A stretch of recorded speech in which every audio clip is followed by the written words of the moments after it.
As you navigate your path through life, all that is required is that you take one step at a time. Though hard it may be at times, each day, be committed to show up strong. Some days your strength can look different to other days. Just know this, that whenever you're at your worst, try to look your best. Dress up and face the world. That's the first step towards moving forward. Remember, the journey of 1,000 miles begins with one single step. Lao Tzu.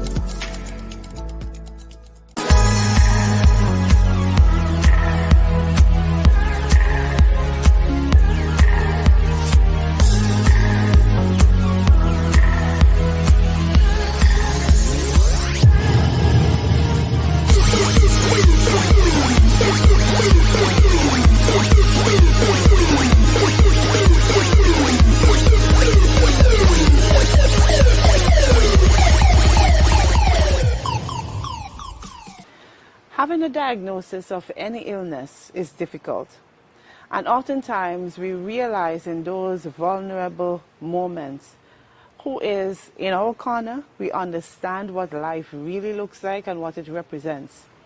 Today, our guest on the One Step podcast is going to share her story of her near-death experiences. It is not an easy thing to talk about, but I appreciate her realness, I appreciate her honesty, and I want to invite you to come and share in this conversation. If you know anyone at all, whether you're battling with cancer, autoimmune illnesses, diabetes, hypertension, because we know all illness can literally change your life, come and be a part of this conversation. We're going to take a quick break. And when we come back, I'm going to introduce you to my special, phenomenal guest. The Vallejo Experience, your total wellness is our concern. We offer professional counseling for a variety of life's personal and corporate challenges, including grief, bereavement, and post-traumatic stress. Our corporate packages also include competitive coping strategies, individual and group dynamics, professional development, and retreats. Perhaps you just need a wellness assessment or some help understanding who you are to restore your emotional balance. Whatever your emotional needs, remember, the journey of 1,000 miles begins with a single step. Take that step with the Vallejo Experience. Talk to a specialist today. Call us at 1-784-498-7772 or visit our website at www.vallejoexperience.com.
Welcome back.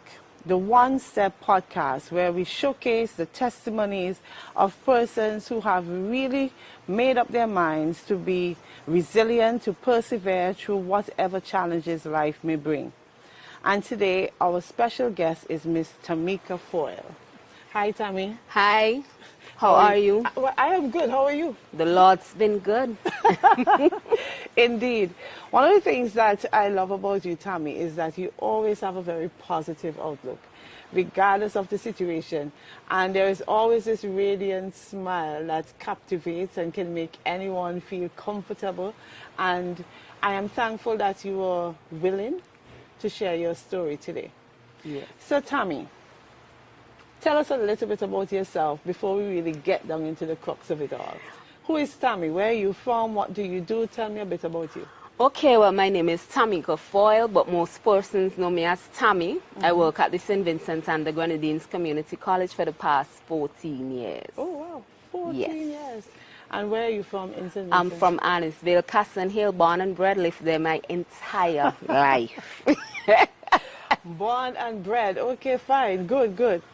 So, over the years, what brought a lot of attention to your story would have been your openness to share as it relates to lupus. Yes. A lot of persons in St. Vincent do not really understand what lupus is. It's an autoimmune disease.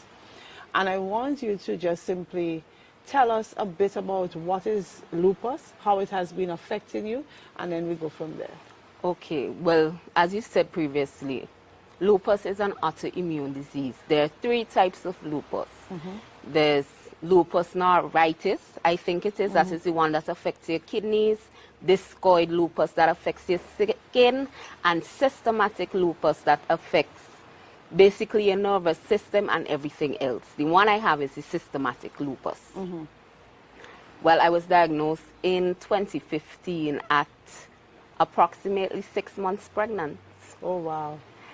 And it just started with joint pains, and I remember the doctors telling me it's probably a relapse to chikungunya. That time the Right. mosquito diseases were in.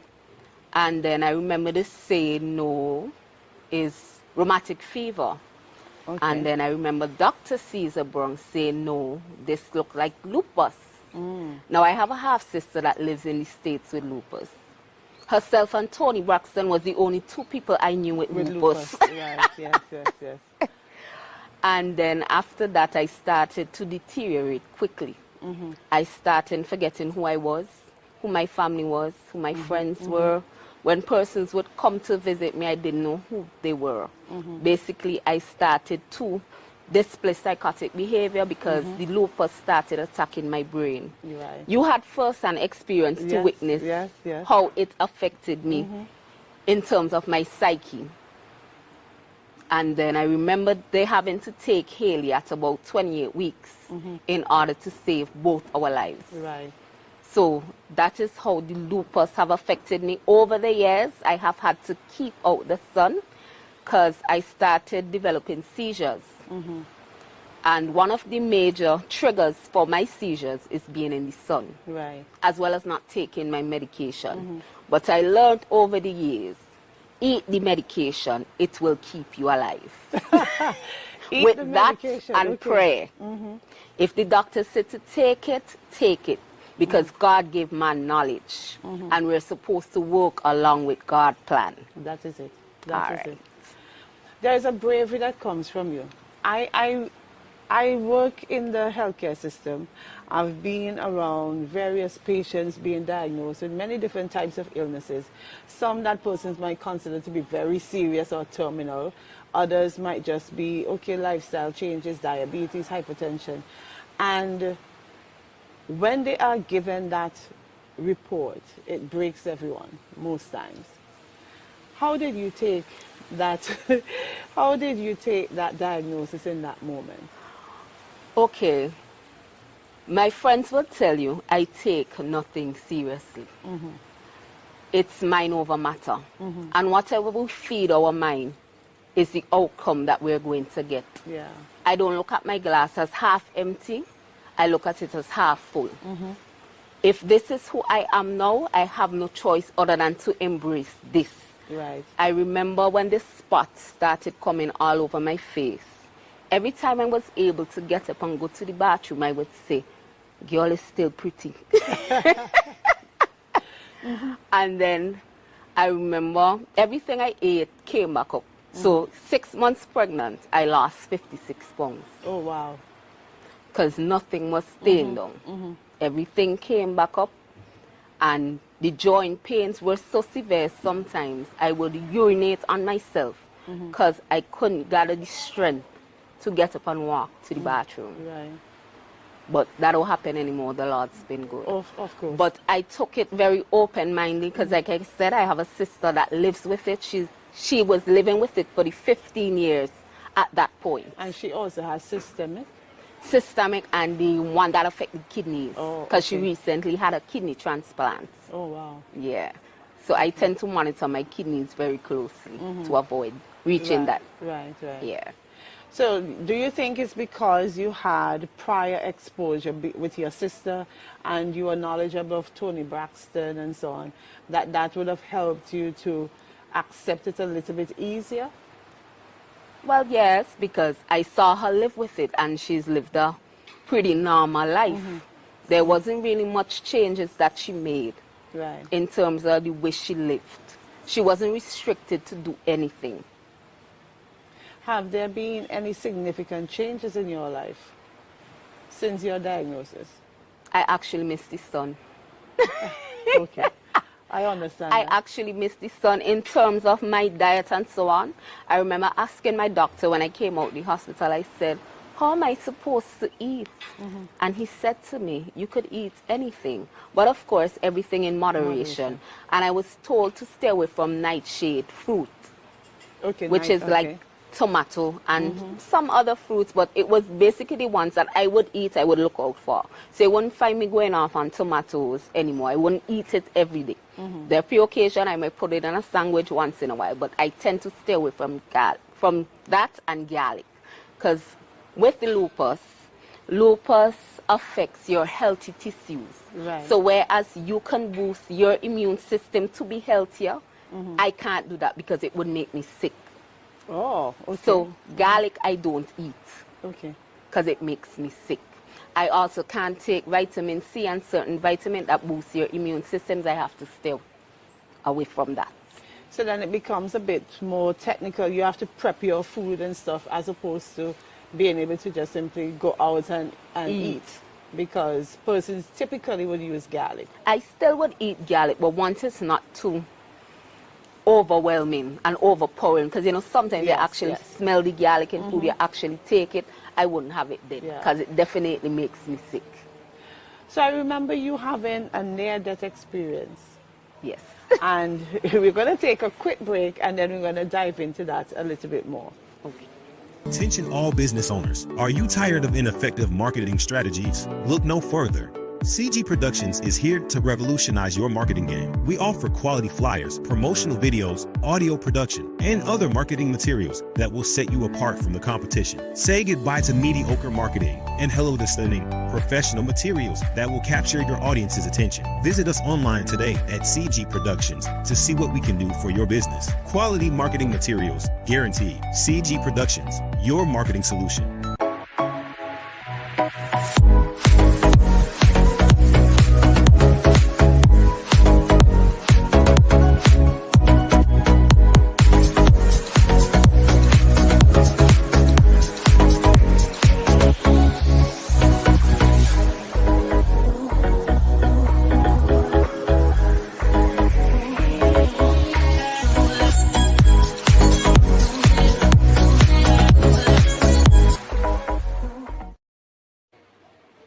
Our guest today believes that her glass is not half empty, but half full.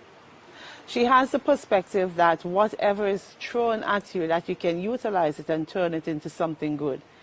So, Tammy, you had, I think you said, 2 near-death experiences. Tell us a little bit about that. Well, both happened in the year 2015. Well, you know, I've been a hot girl back in the day. You're still a hot girl. You're still a hot girl. And I remember my child's father, Haley's dad, and I was going to Huffles. Imagine almost losing your life going to a party. Yes. And we were in a motor vehicle accident where the car hit on my side. That whole side of the car was into pieces on my side, and the only thing I suffered was a broken rib.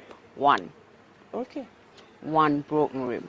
I spent 10 days in the hospital and 31 days at home. Wow. But even after that first warning, you know, we don't like to give up the lifestyle. Yes. We don't want to give up going out, we don't want to give up the party, and we don't want to give up the drinking.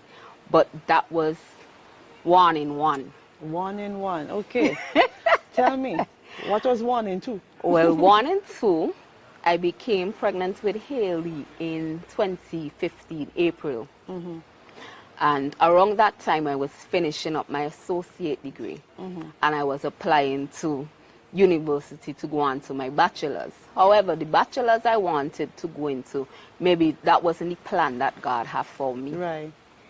So, again, I said, being pregnant with Haley, and started to develop the joint pains and don't know what's wrong. So, going to the doctors, and they admitted me into the hospital, and they found out what I had. And then October 30th of 2015, I was having seizures all night at 28 weeks pregnant. So they called my mom the morning, and they said to her, your daughter is very, very ill. And you know, when they start stressing on the very, very ill, it means that there's a slim chance that she's going to make it. They proceeded to tell her I was having seizures all night, and they have to take the baby in order to save both our lives. Haley came into this world the next day. 31st, Dr. What's her name? Nichols did the operation. Cesarean. And Haley was 5 pounds. At 28 weeks, I lost 56 pounds during my pregnancy. So you know right there, God kept her. Yes. Yes. She was healthy. A miracle baby. There was nothing, absolutely nothing wrong with her. Yeah. I stayed in ICU 10 days after her birth. She went home 2 days after her birth. The doctors called my mother and told her to come and collect the baby. But I was still in ICU, and I like to say dead. And me and my doctor would joke about me being dead. I'm not sure if I cranked out a couple times. I wasn't really told per se, but I do believe I was dead. And I don't remember much of what happened in the hospital, but when my mother told me the stuff I would do, the things I would say, the psychotic behavior that I would display. I remember my mother told me that they called her and told her I got up at night and drank one of the other patients' whole bottle of Listerine. How could you drink a whole bottle of Listerine? Oh my God. And I'm pregnant. Yes. Wow. So when you hear these stories that my mother would tell me and the things I would say, when you look at where I have been and where I am now, it's nothing but God did this. Again, I asked Mendoza about me studying, and he would say, no, no, no, you can't study. And I was like, because of the stress and the because pressure. of the stress and stuff like that. And I'll be like, but I can't stay with this salary for the rest of my life. So he would say either that or you're dead. And I remember one time asking him, why is it that you don't want me to study? Because I had 3 friends that would constantly tell me about studying. I'd be like, yeah, hey, the doctor them say I can't study, all ain't worry about me. And they'd be like, but look how you just remember them kind of things there. And I sat with him one time and I asked him, why you don't want me to study? And he said, it's not that I don't want you to study. It's that the working and the studying would cause added stress to your body, and it would cause you to flare. You have been doing so well. Do you want to put your body under that kind of pressure? I said, okay, well, if that is the case, let me apply for study leave. And one thing I tend to ask God for is favor. We don't realize how much favor helps us in this life. That is it. And favor don't come from man, they come from God. And I remember applying for study leave and stuff like that. Upon the brink of me wanting to study and accepted and waiting on all these things, Timaya's father had died. Your first daughter? My first daughter's father, which is my ex-husband. And then I started wondering, right in the hospital where I was, how am I going to make it? I can't afford to pay for tuition, skin of dead. I ain't had no money coming in for Maya. And then I remember going home, and I have a list of scriptures on my fridge. And the first one to stood out to me was Job 13, verse 15. Though you slay me, yet will I trust in you. Yes. And God has provided. I am doing better on the half pay than I was doing on the whole pay, because God is my Father and He always provides. Yes. There's always someone in place to help. There's always someone willing to lend. There's always some little opportunity to make an extra dollar that presents itself to me. That is favor. And you typically are a hustler. I have seen you many times trying to do so many different things to make ends meet, to make sure that your daughters are good. Yes. And I must commend you on that. I want to take you back a little bit. Having said all of that, being in ICU, you have heard the stories. At any point, did you get scared? Did you feel worried? Did you feel downtrodden, or, you know, feeling like, listen, I can't do this?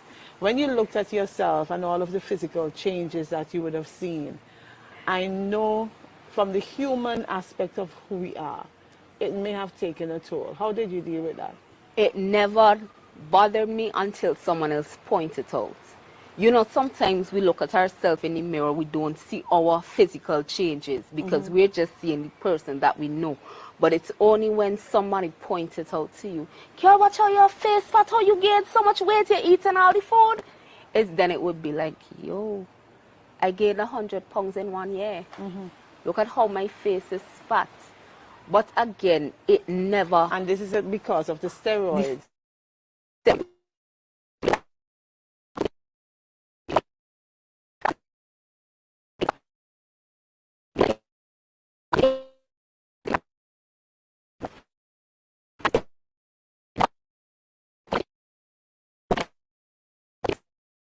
In 2018, when Dr. Mendoza said it looked like I had early signs of kidney disease, and I think that is the only time reality stepped in.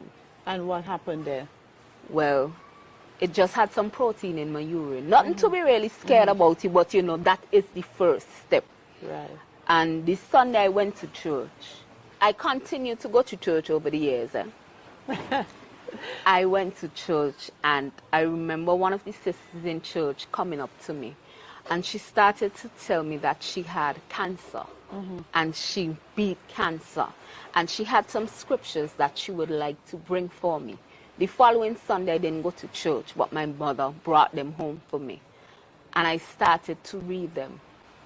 I started to manifest them in my very own life. And I remember going back to Mendoza, and my kidneys were fine. And they have been fine ever since then. And that was in 2018. We're in 2023, 5 years later. Yeah. Wow. We are still fine. So I think that at that point was the only time I felt some type of way, like, okay, I could be actually dying, Tamika. Yeah. Like, you could die. So at that moment, were there tears? Was there Yes, anger? I cried. I didn't cry in the doctor's office. I cried on my way home. But there are so many instances where I have proven how faithful God is after that. Again, I continued to take my medication and do whatever the doctor said. Right. Now, I remember making friends with one of the pharmacists at the hospital. And she would always ask me, where you get your clothes? She was Cuban. Right. And I would say, oh, I just buy my clothes by Elegance. And I remember each time I would say, yeah, get a chance to go up there and check out the clothes. And she was like, no, you know, no money and whatever. And I remember driving Gwen back out to work.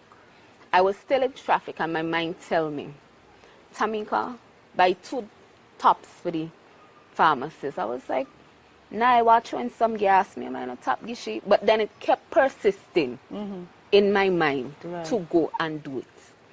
And I remember, okay, let me go Elegance and buy the top. It's only $20 for one. I could pick up 2. And upon going back to take the tops, the junior pharmacist that was dealing with me and putting the medications in the bottles, she said, do you have your medications on you? I said, they're in the vehicle. Why? She said, I gave you the wrong medication. Wow. Wow. And I always tell people, I have always been a giver. There's nothing that's ever not good enough for me to give, because I have reaped exactly what I have sowed. And But you know, in that moment right there, it's so important to always listen to the voice yes, on the inside. yes, Because you could have brushed that off, and you could have gone, put the gas in the vehicle, and then taken that medication. And then human error would have just resulted in something more catastrophic. Yes, could have cost me my life. There you go. So that small voice, and that voice is always God coming in on the right time. Okay. So you have 2 girls, and I'm pretty sure that as a mother, it will have been your thought, your concern about your children, how well they're doing, how they're coping. Plus your eldest daughter, she would have lost her dad in the process as well. How did you relate to them? How, when they are seeing you when you were not well, especially your older daughter, how did you communicate, and how did you act as a support for them, or were they a support for you? How did that work out? Both. Okay. My first daughter is my everything. I could call upon that child to do literally anything for me. She's 14. Yeah. Anything, I needed to do this, I needed to do that, and she's always there. And I remember persons asking me how she dealt with her father, and I remember telling them she has her mother's strength. Now, strength don't come, that is not passed on. You could only get that from God. You used the word earlier and said resilient. And I always tell people, I am resilient because God gave me the strength of 10,000 of his finest soldiers. Oh, wow. Wow. Because the stuff I have faced throughout the years, I didn't know how I was going to pay for school. Again, God provided. How was I going to take care of my girls? God provided. And we take it, if persons develop a spirit of gratitude, they would see how much God has blessed them throughout the years in every aspect and area of their life. You don't have to be driving a car. God don't have to keep you safe behind the wheel. That is it. That is it. That is true. It's not the fact, I remember seeing a meme that says, not the fact that we lock our door at night that keeps us safe. Exactly. Exactly. And God has really kept me throughout the years. He has kept my children. My daughters are still doing well in school. I remember the first time Haley saw me had a seizure and she cried. Well, Maya was accustomed. But Haley cried and she called her father, she called her grandfather. And it's like she was panicking. I had to tell her, baby, this is how it is. This is how mommy is going to get sometimes. But it doesn't mean that anything is going to happen. The only thing that happens is the nasty headache I get after having a seizure. Right. But mommy is going to be fine. And you have to keep reassuring them that God has us. It don't matter how bad it looks today. It's going to get better tomorrow. Yeah, that is it. That is it. So I want to believe then that a lot of it, not only your faith and your belief in God, but you had a support system around you. And I want us to dive into that a little bit, even as we come down the home stretch, right? Your support system, who stood the test of time with you. And, you know, sometimes, as I said, it's during these difficult moments that we know who is and who isn't. Okay? So, one last quick break, and then we're going to come right back. At the Vallejo Experience, your total wellness is our concern. We offer professional counseling for a variety of life's personal and corporate challenges, including grief, bereavement, and post-traumatic stress. Our corporate packages also include competitive coping strategies, individual and group dynamics, professional development, and retreats. Perhaps you just need a wellness assessment or some help understanding who you are to restore your emotional balance. Whatever your emotional needs, Remember, the journey of 1,000 miles begins with a single step. Take that step with the Vallejo experience. Talk to a specialist today. Call us at 1-784-498-7772 or visit our website at www.vallejoexperience.com.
Remember, we set up and you just show up.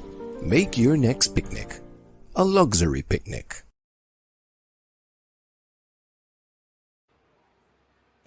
Our special guest today is Tamika Foyle. And she said a while ago that she has the strength of 10,000 of God's best soldiers. And I want to suggest that she's not lying. She's definitely not lying. Tammy, let's talk about support. I had an extremely good support system, not only from family. I had my friends, I had my co-workers.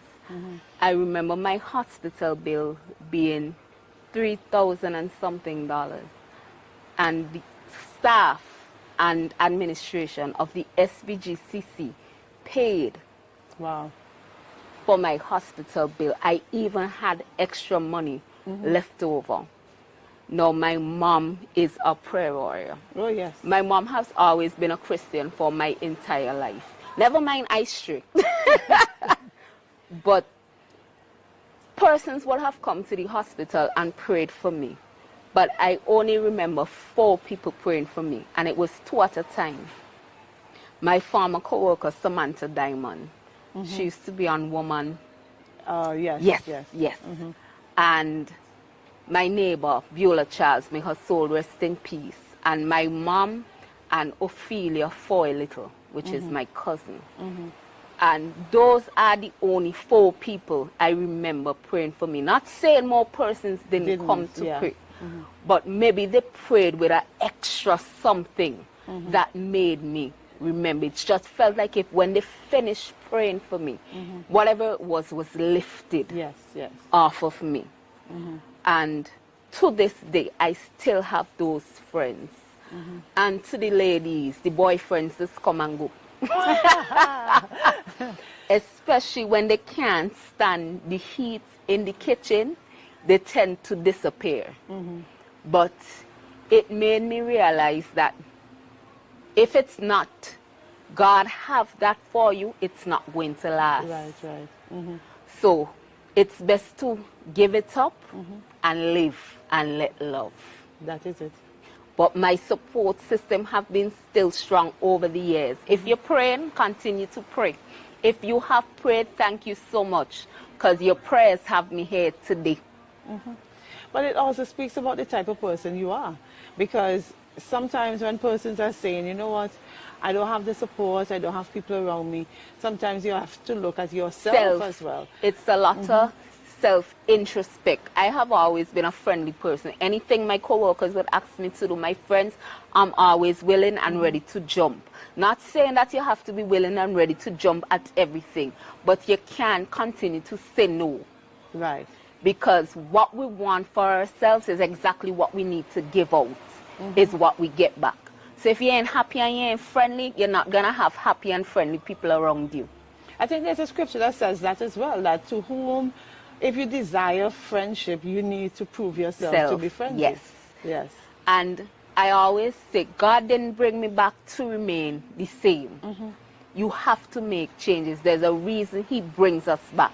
Because if it was my time to die, I would have. But it means that there's so much more that he have in store for me. And I just want to fulfill God's purpose in my life. Well, that is it. So the thing now, we look in terms of all of the areas where you would have gotten, as I said, to death's door, you came back and you said that it wasn't your time. You were told that you would not, or you should not study. But here you are. Final year. Final year of your bachelor's, and then looking forward to see what the future brings. Yes. One of the things that I would say to you, Tammy, is that you have a voice that needs to be heard. And I really believe that what God has planted on the inside of you, you have to allow it to take birth, to evolve, to manifest. I And want to don't limit yourself. This time to indicate that there are a lot of persons in St. Vincent currently living with lupus. Because you would always hear my phone go off, oh, Tammy, there's somebody who now get diagnosed with lupus, they want somebody to talk to. I'll be like, okay, send them a number so they could call. And it's like I found myself doing that over the years. I have fostered friendships through lupus. Yeah. Yeah. Because again, I would say it's whatever we feed our mind. If we tell ourselves that we're sick, we're going to be sick. Not saying you don't have your off days where you're just not feeling well, but you cannot allow the enemy to implant in your mind that you are sick. We know you have a disease, but you ain't dying. You ain't impaired. You're still walking. You're still breathing. You're still living. You're still getting up and going to your everyday lives. But I would often say as well, lupus was my blessing, because a lot of things that I have gained over the years of having lupus, I would not have gotten it this far had I not got this disease. Yes. Yes. And sometimes that's the way we need to look at things. Okay, this happened, but look what I have gained from it. And that is what we call post-traumatic growth. Yes. I said this week, actually, I had a conversation, and I was saying to someone, it has happened to you, but it happened for you.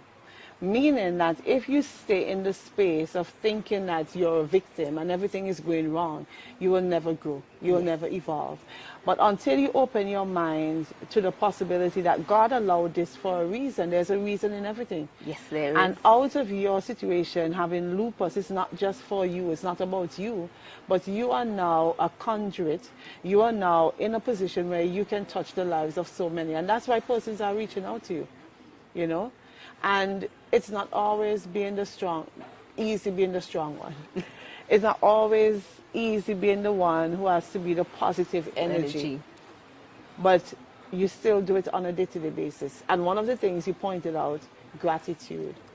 Gratitude makes a difference. Yes, it does. So even as we wrap up now, Tammy, there are persons looking at you, and they may be going through their own lupus situation. May not be actual lupus, but it may be something just as intense, or just as overwhelming. What would you say to them? Speak to them in terms of how can they keep moving? First of all, you have to learn to pray. And you have to learn to seek your Heavenly Father in counsel. A lot of persons don't believe in God. Or they would say they have faith, but they don't, because they still question. Now, again, there is a reason in everything. And once you pray and you lay your situation before your Heavenly Father, He is going to see you through.